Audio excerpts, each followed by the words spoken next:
안녕하세요. 한국경제신문 홍선표 기자입니다. 오늘은 셰일 오일, 미국이 앞으로도 세계 최강대국인 이유, 이제 곧 다시 세계 최대 산유국이 될 미국은 전 세계 정치 경제를 어떻게 바꿀까라는 제목으로 방송을 준비해봤습니다.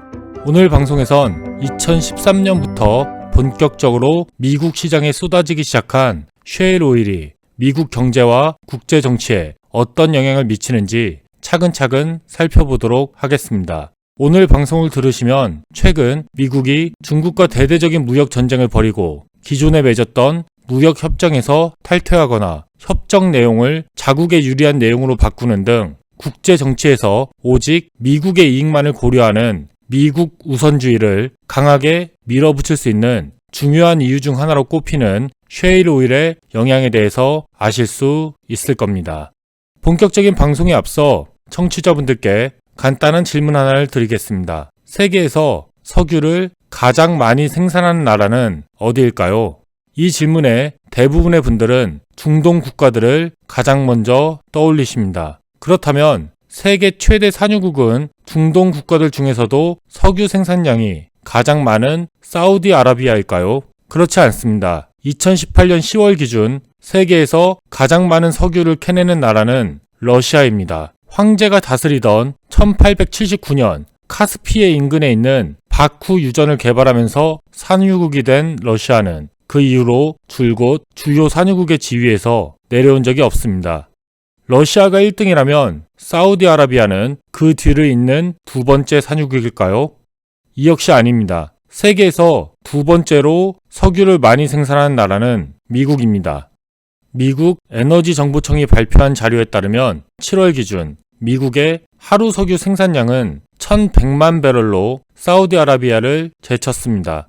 미국 에너지 정보청과 에너지업계에선 2019년 미국의 일일 산유량이 1,180만 배럴까지 늘어 러시아까지 제치고 세계 최대 원유 생산국이 될 것으로 전망하고 있습니다. 미국이 약 50년 만에 다시 세계 최대 산유국 자리를 넘볼 수 있게 된 건 그동안 채굴하고 싶어도 기술력이 부족했기 때문에, 그리고 기술이 있더라도 생산 비용이 너무 많이 들어서 그냥 놔둘 수밖에 없었던 유전에서 이제는 석유를 뽑아낼 수 있게 됐기 때문입니다. 이른바 셰일 혁명으로 불리는 기술 발전 덕분입니다.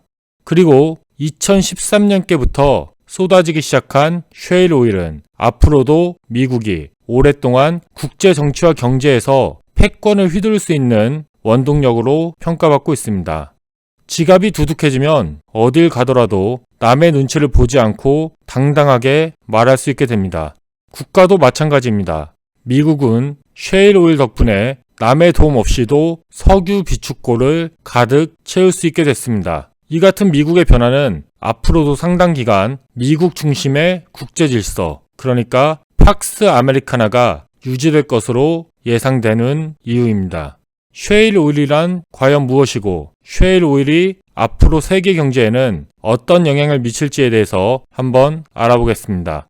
미국 경제는 1970년대 두 차례에 걸친 오일 쇼크로 큰 고통을 겪었던 경험을 갖고 있습니다. 1973년 10월 아랍 산유국들은 제4차 중동 전쟁을 빌미로 석유 생산량을 크게 줄였습니다. 미국에 수출하는 석유의 양도 역시 크게 줄였습니다. 생산량이 감소하자 가격은 미친 듯이 뛰었습니다. 석유 감산 결정이 나오기 직전에 배럴당, 그러니까 약 160리터당 3달러에 머물던 원유 공시가격이 그해 말에는 11.65달러로 4배가량 뛰어올랐습니다. 2달 만에 석유 가격이 4배로 뛴 것입니다. 돈이 있어도 석유를 구하지 못하는 상황이 되자 전 세계 경제에 심각한 불안과 인플레이션이 찾아왔습니다. 세계 최강대국이던 미국도 그 여파를 피해갈 수는 없었습니다. 1979년에도 이란 혁명이 계기가 돼서 제2차 오일 쇼크가 전 세계를 덮쳤습니다. 1차 오일 쇼크 초기에 미국의 대통령이던 리처드 닉슨은 이 같은 에너지 부족 문제가 재발하는 걸 막겠다며 국민들에게 에너지 독립을 선언했지만 상황은 달라진 게 없었습니다. 석유 소비량의 상당량을 수입에 의존하는 처지에선 뾰족한 수가 없기 때문입니다. 외국산 석유에 대한 의존도는 1, 2차 오일 쇼크 이후에도 오히려 계속 올라가기만 했습니다.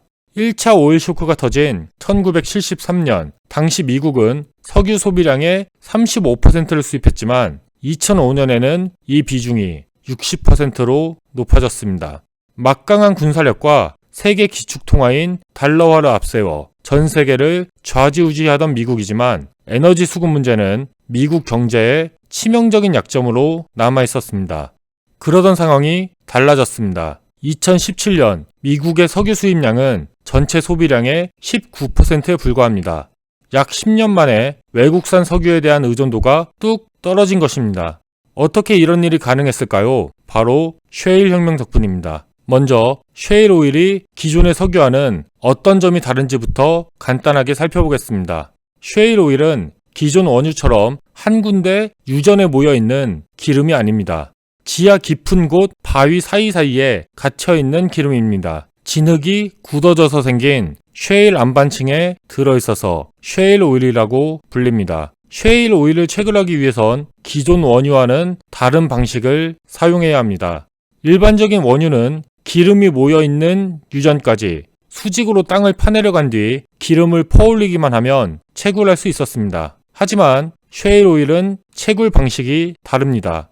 기름이 담겨있는 셰일층까지 수직으로 파내려가는 것까지는 같지만 셰일층에 도착한 뒤엔 옆으로, 그러니까 수평으로 이동하면서 유전을 파내야 합니다. 셰일 오일은 일반적인 원유처럼 액체 형태로 고여있는 기름도 아닙니다. 쉽게 말하면 돌 사이사이에 기름이 섞여있는 형태입니다. 기름을 얻기 위해선 먼저 돌을 깨서 여기서 새어나오는 셰일 오일과 셰일 가스를 빼내야만 합니다. 채굴 방식이 복잡한 만큼 채굴에 들어가는 비용도 비쌀 수밖에 없습니다. 전통적인 원유는 배럴당 20달러 이하의 채굴 비용이 들지만 셰일 오일을 땅 위로 뽑아내기 위해선 배럴당 30에서 50달러가 듭니다. 셰일 오일을 뽑아내는 기술 자체는 20년 전에 개발됐지만 그동안은 채산성이 맞지 않아서 셰일 오일을 채굴하지 못했습니다. 하지만 시간이 지나면서 채굴 기술이 보다 발전하고 또 국제 유가가 꾸준히 오르면서 셰일 오일을 뽑아서 내다 팔아도 충분히 이익을 남길 수 있게 됐습니다. 셰일 오일이 본격적으로 미국 시장에 쏟아지기 시작한 건 2013년께부터입니다. 그리고 셰일 오일이 대량으로 공급되기 시작하면서 에너지 수급 문제에 대해서 미국은 에너지를 자급자족할 수 있다는 자신감을 갖게 됐습니다.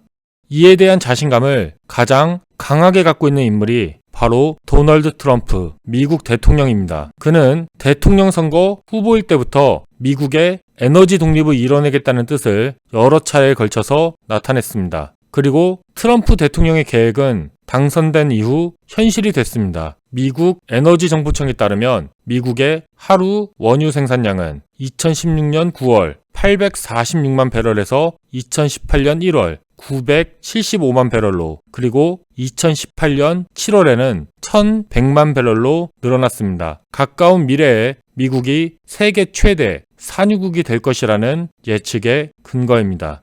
트럼프 대통령이 집권한 이후 미국은 러시아, 이란, 베네수엘라 등 주요 산유국들에 대해서 동시다발적으로 경제 제재를 가하기 시작합니다.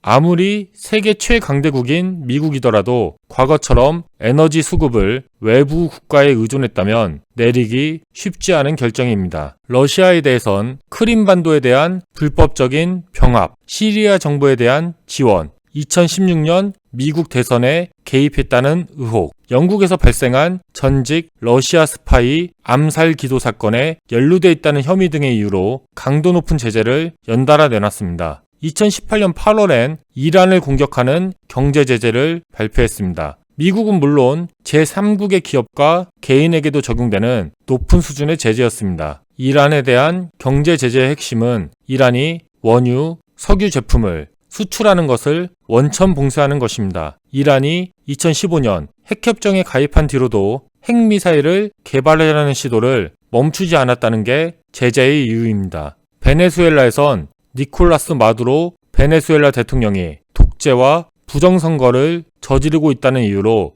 마두로 대통령 본인을 포함한 고위 관료 70명이 2017년 여름부터 미국의 경제 제재를 받게 됐습니다. 셰일 혁명으로 미국의 석유 생산량이 급증한 것이 미국이 이처럼 주요 산유국들을 동시에 때릴 수 있는 배경입니다. 과거였다면 이란산 석유 수출을 원천 봉쇄하는 내용의 제재안이 발표되자마자 국제 원유값이 폭등했을 가능성이 높습니다. 이는 곧 미국 경제에도 심각한 악영향을 미칠 수밖에 없었을 겁니다. 미국 대통령이라고 하더라도 경제에서 좋은 실적을 거둬서 국민들의 지지를 받아야 하는 정치인인 건 마찬가지입니다. 과거였다면 산유국들에 대한 경제 제재를 두고 오랫동안 고민할 수밖에 없었을 겁니다. 하지만 자국에서 생산한 석유로 소비량의 80%가량을 충족할 수 있게 되면서 산유국에 대한 경제 제재를 망설일 이유도 크게 줄어들었습니다. 미국산 셰일 오일의 힘은 2018년 한 해 동안 중국과 미국이 벌이고 있는 무역전쟁 중에서도 잘 나타났습니다. 미중 무역전쟁이 절정에 달했던 2018년 8월 중국 정부는 원래 그달 말부터 25%의 보복 관세를 물리기로 했던 160달러어치 미국산 수입품의 목록에서 미국에서 들여오는 원유를 제외하기로 합니다. 미국 에너지 정보청에 따르면 2018년 6월 한 달 동안 중국이 수입한 미국산 원유의 양은 1600만 배럴에 달합니다. 1996년 이후 가장 많은 양이었습니다. 에너지 수요의 70%를 해외에서 들여오는 중국은 미국산 원유의 최대 수입국입니다. 액화 천연가스, 그러니까 LNG와 디젤, 휘발유 등 다른 미국산 에너지에 대해서는 보복 관세를 매길 수 있었지만 원유만큼은 그럴 수 없는 처지입니다.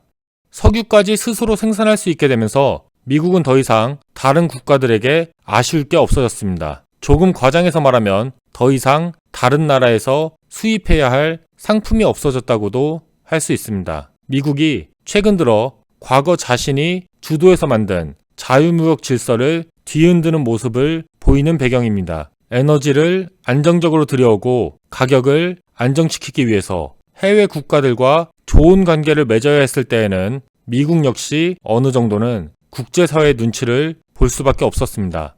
하지만 이제는 미국에서 생산하는 석유만으로도 수요의 대부분을 충족할 수 있게 됐습니다. 더 이상 다른 나라들에 대해서 크게 신경 쓸 필요가 없게 된 것입니다. 이제 미국 대통령에게 중요한 건 오직 자신을 뽑아준, 그리고 앞으로도 자신을 뽑아줄 유권자들을 만족시키는 것 뿐입니다. 트럼프 대통령이 자신의 핵심 지지층인 백인 제조업 노동자 계층의 요구대로 중국을 비롯한 해외 국가들에서 수입되는 제조업 상품에 높은 관세를 매기고 환태평양 경제 동반자 협정, 그러니까 TPP에서 탈퇴하고 북미 자유무역 협정, 나프타, 한미 FTA 등 주요 협정을 미국에 유리하게 개정하기 위해서 뛰어든 것도 이 같은 맥락에서 이해할 수 있습니다. 오늘은 셰일 오일, 미국이 앞으로도 세계 최강대국인 이유, 이제 곧 다시 세계 최대 산유국이 될 미국은 전 세계 정치, 경제를 어떻게 바꿀까라는 제목으로 방송을 마련해봤습니다. 오늘 방송에서 말씀드렸듯 과거에도 막강한 군사력과 전 세계 기축통화인 달러화를 바탕으로 슈퍼파워를 휘두르던 미국은 이제 셰일 오일이라는 새로운 무기까지 갖게 되면서 앞으로도 상당 기간 세계 최강대국으로 자리할 것으로 예상됩니다. 오늘 방송이 셰일 오일이 불러올 국제 정치와 글로벌 경제의 변화에 대해서 청취자분들이 이해하시는데 도움이 됐으면 좋겠습니다. 오늘 제가 준비한 순서는 여기까지입니다. 들어주셔서 감사합니다. 좋은 하루 보내세요. 감사합니다.